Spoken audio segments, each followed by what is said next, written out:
Guys, we're reviewing something very different on this episode of the Gear Guide.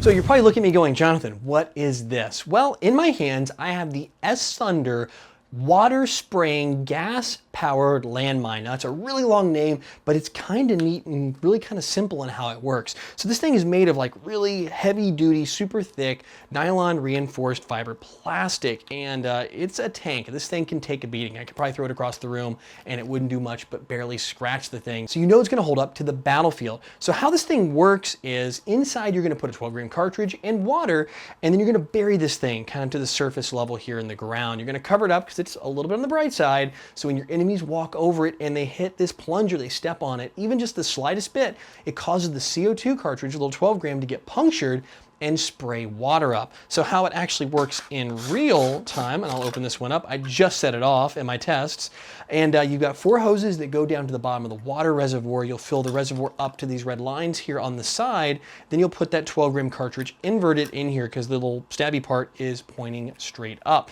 So once you've got it all ready to go, you're gonna screw this top back on, make sure it seals really well. It's got an O-ring in there too, and then you've got a safety pin here. So now you go find a great place for it. Once it's set, you pull this pin out, and then the mine is armed and ready to go. All it takes is a pretty light tap right here on this, and the thing sprays like crazy. And I mean, it dumps a lot of water out.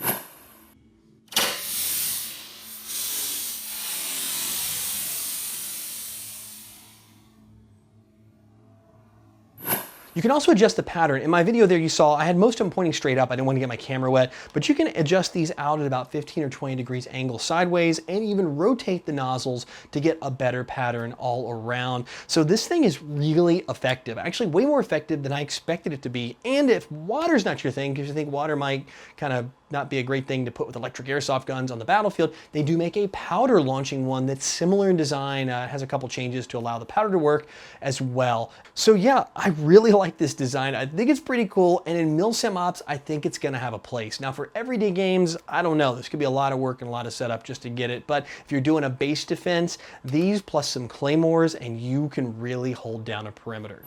So guys, if you're interested in picking one of these up and you want to get one, I think it's just a neat thing to have in the arsenal. You can pick these things up anywhere S Thunder products are sold, or specifically at Airsoftology Tactical, which is actually an S Thunder distributor. And they're just a little bit under $40 a piece. And since they're reusable and they give you spare nozzles in case one gets lost or bumped or broken, this thing is gonna give you a lot of fun for a long time.